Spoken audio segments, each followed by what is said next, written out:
Hey everybody, it's Shawn.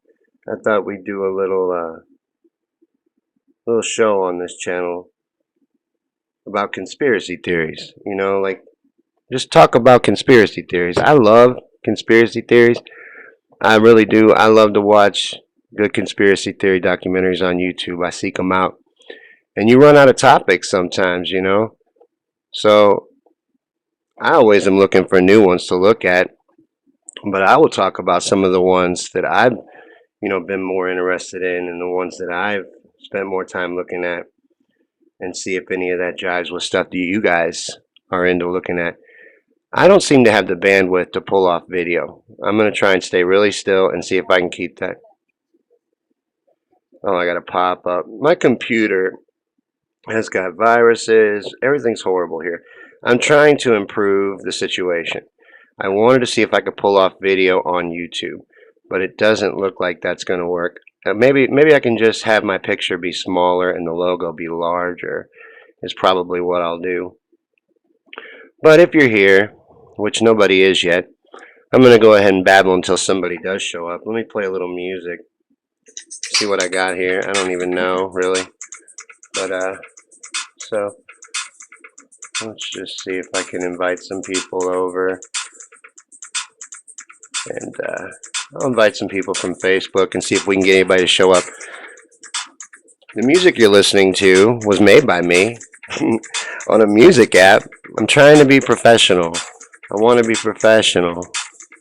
I want this to be my job. This is like a job interview with you guys.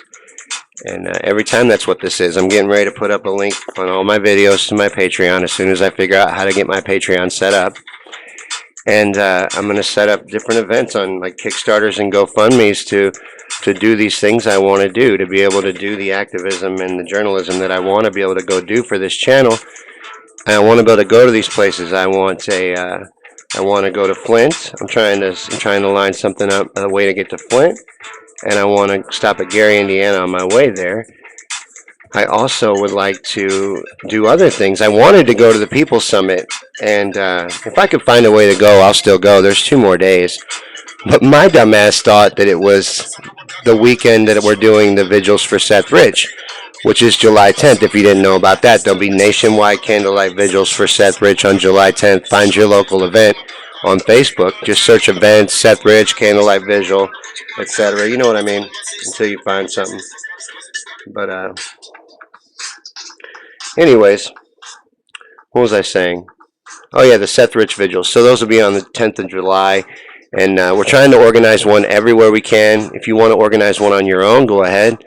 If you're standing in your front yard, just know you're part of the vigil. So no matter what, you're there, and we'd love to see you there.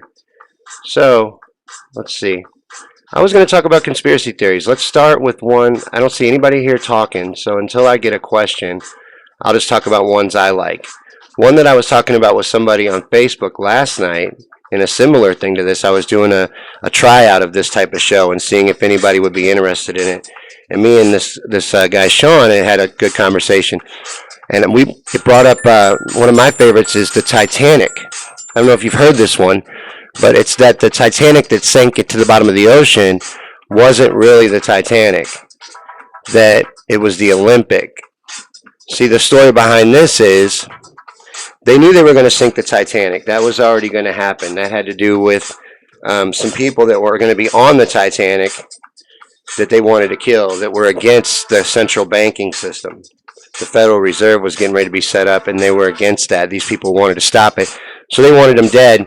And there was also some things they needed to get rid of, and they wanted to get rid of those things as well, and they knew it was sinking to the bottom of the ocean. It was a good chance to do that. And they don't care about a few thousand poor people. That's not a big deal. So the reason why they would have swapped the Titanic and the Olympic is because the Olympic was damaged in port twice. The first time, the damage caused damage to a rotor, so they took a rotor from Titanic, not a rotor, a propeller, from Titanic to replace on the Olympic. And then the second run of the Olympic, because the Olympic, they were done around the same time. They were built together, the Titanic and the Olympic. So the second trial run of the Olympic, she smashes into a Navy ship. And since it was a Navy vessel,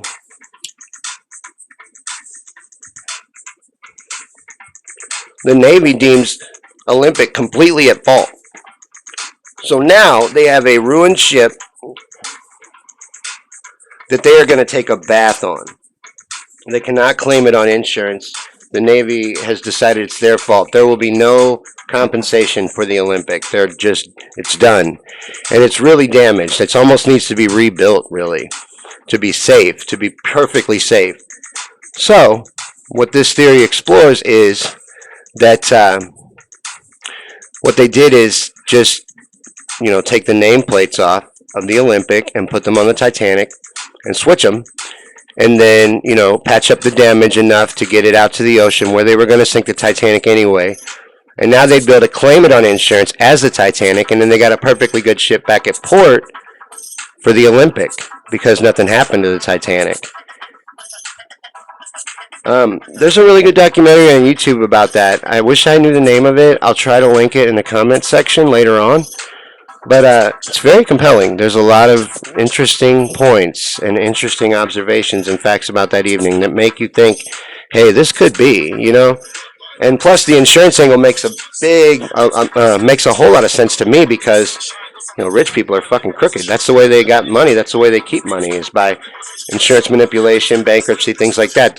Look at Donald Trump's fortune and the way that he's obtained it and kept it by fucking people over. Oh man, I got nobody here yet. Well, hopefully somebody will show up. In the meantime, let's see. We talked about the Titanic. What's another good conspiracy theory that I like a lot? I know a lot about 9/11. I could probably go forever about 9/11. I want to do a really good documentary for my YouTube channel about 9/11. I'm trying to learn how to do that. I'm teaching myself editing. I'm teaching myself, creating music, all of that stuff. I'm a complete rookie at all of it, as you can probably tell. I will get better equipment. Things will improve as we go along. That's the idea anyway. So, let's see. 9/11. All right, Building 7, really. All you got to do, really, is talk about Building 7 at first. That building shouldn't have fell down. It had fires, but no steel buildings in history have ever collapsed due to fire alone, except on 9/11. And all three of them collapsed on 9/11. Only three in history. So,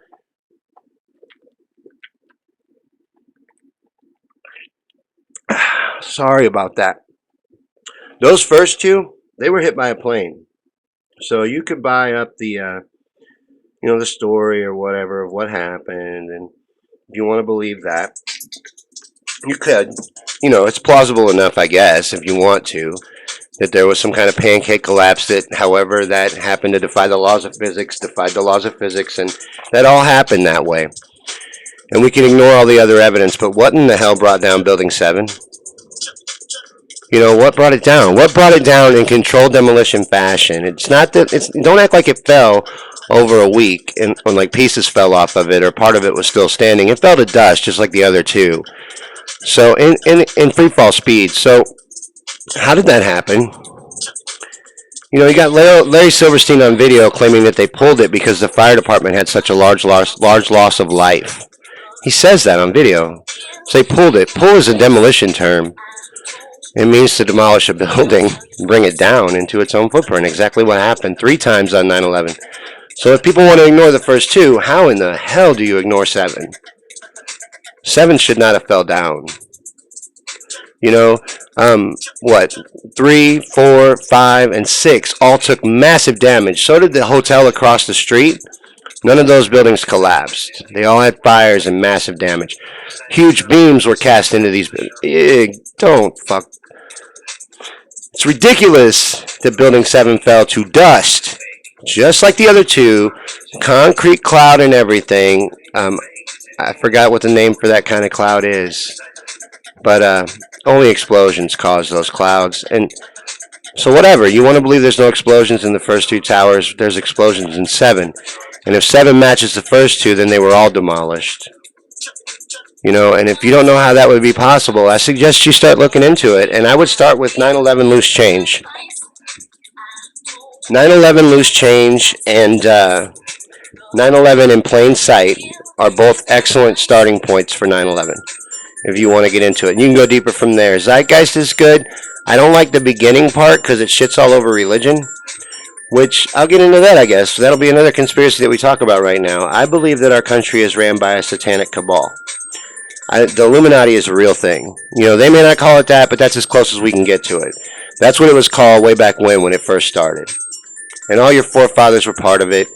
And it's always been there. It's always been the controlling element of our government below the surface. And so your president and, some of your senators even, they're bought and paid for and they're actors almost. They don't have any real power. They don't usurp any real power. They don't do anything real. Um, they follow an agenda. No matter which party they're in, they'll just color it differently. The Democrats just talk differently than the Republicans. That's all.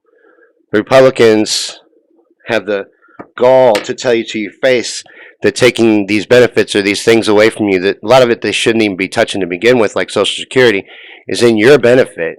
It's in your best interest. And that's a whole lot of bullshit right there. And I don't know how they do that with a straight face. I really don't. It doesn't make a damn bit of sense to me. I couldn't do it. But they do it every day. And it doesn't make, like I said, it doesn't make a lick bit of sense to me. But anyways, so the religion thing. Since we're in agreement, at least I'm in agreement that there is an Illuminati and that it controls everything. It controls everything in our world. Everything that you know, every part of your reality is controlled by this Illuminati. And the second thing that we should talk about this Illuminati or this New World Order or whatever you want to call it, whatever they call it, they might call themselves, I don't give a fuck. I don't care what they call themselves. You know what I'm talking about. So these people that really run our government and our world, they're satanic. They're Luciferian, and they always have been. So a Luciferian organization runs our world. Now, that doesn't sit well with me, but we're going to get into that in later videos and later conspiracy theory and chills. Hopefully next time we have a bigger audience.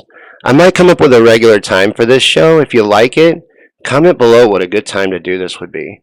Like, when's the best time for you to come back? Because, like, if you like it, you would be almost my only fan. So if you'd come back at that time, just let me know what time that is and what day. And we might just do it that day. I might let you set the time. So I'd rather you guys tell me when a good time to watch something like this is or when you could participate than have nobody come. So, yeah. Let's see, the religion thing. Yeah, a satanic cabal runs this country and this world, really. So they have been trying to kill God, because that's what Lucifer does. He's the great deceiver. They've been trying to kill God since the beginning of recorded history. And you can trace it all the way back. And it's part of their agenda. It's in print. You can read it. Read the writings of Albert Pike. Look up the Illuminati back when, I don't remember what year. I think it's in the 16 or 1400s. But yeah, they caught them and they exposed them and they had to scatter. And Andrew Weishaupt, I think, he got sheltered in somewhere, went on the run. Their beliefs carried on, and it is what I'm saying to you, is they went into hiding. And then they came back out of hiding. And they've taken control of everything. And Satan walks this earth. It says so in the Bible. So they work for Satan. They're Luciferian. They, at least in belief and in action and faith, believe they work for Satan. So they work for Satan, as far as I'm concerned. Now, have they ever met him? I don't know. He might be a lot like God. Even though the Bible says he walks this earth, he might be a lot like God, and he doesn't interact. He's watching. And we're supposed to do the things on earth. That's what pisses me off a lot. And I don't want to get sidetracked here, but when I get into religious discussions with people,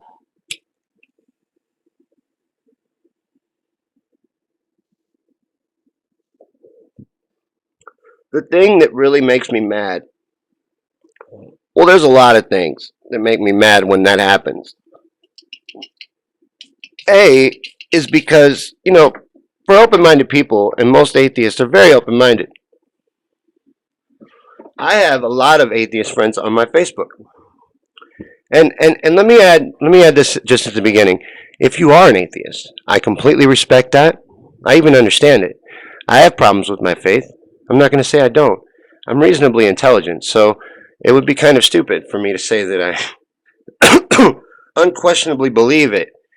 And the Bible. Let's talk about that for just a fraction of a second.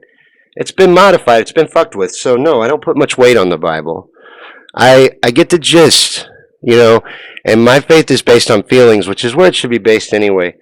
I know the name Jesus Christ. I know the message of Jesus Christ. I believe, this is just a personal belief now. It might not be true, but I believe that Satan can mess with certain things, but I don't think he can touch the Word of God. So I believe the red print in the Bible hasn't ever been able to be messed with.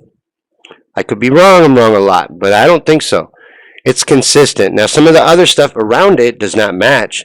Leviticus, that's like one of these things is not like the other, but it's been fucked with. It's been messed with. You want to talk to Chris Rock did a great bit about the pork thing, you know. That shit was about refrigeration. It was about health back then. It was about getting people to do what you wanted them to do. It was control. They didn't have a fucking media. They couldn't, Rachel Maddow couldn't get on TV and tell you need Russia, Russia, Russia, and you need to be worried about Russia and all pump you up, ready, get you ready for World War, no matter how many times Putin tells you, I didn't do it. I didn't do that, and I don't want to fight you, please. Let's not go to war, huh? You know, he's not a bitch. He's not on there crying, but he's trying to tell people, hey, I'm not looking for a fight, and you can see it clearly for yourself. I hate to say this because, you know, how crazy is it that I'm the most rational person in this discussion is Vladimir Putin? But, yeah, he is. And that sucks, but it's true. And he's not looking for a fight, and you can tell it's us looking for a fight. We're on their border. We're lined up. We're ready to fight. We got bases all over the world. We're waiting on World War III. And World War III is going to become necessary when it becomes necessary. And the reason why it'll become necessary is our economy rests on the petrodollar. If the world, or you know, enough countries even bail on buying oil in the petrodollar or selling the, no, I got that wrong, selling their oil on the petrodollar, then our economy collapses. The only reason why we're such good friends with Saudi Arabia is because they control so much oil, and they have made it so that everyone has to take the petrodollar, which means you can't buy oil without using American currency to buy it. That's what our money is backed by now: military force and petrodollar. It's all that's holding our money up in our economy and our status in the world. That's it. Everything that you know could fall apart very quickly. At least your economic situation, you could find yourself counting on your neighbor in the span of 3 days. And I believe that's what zombies are. I believe everything is predictive programming. And zombies, the influx of zombies in the media is, I believe anyway, to prepare you for that.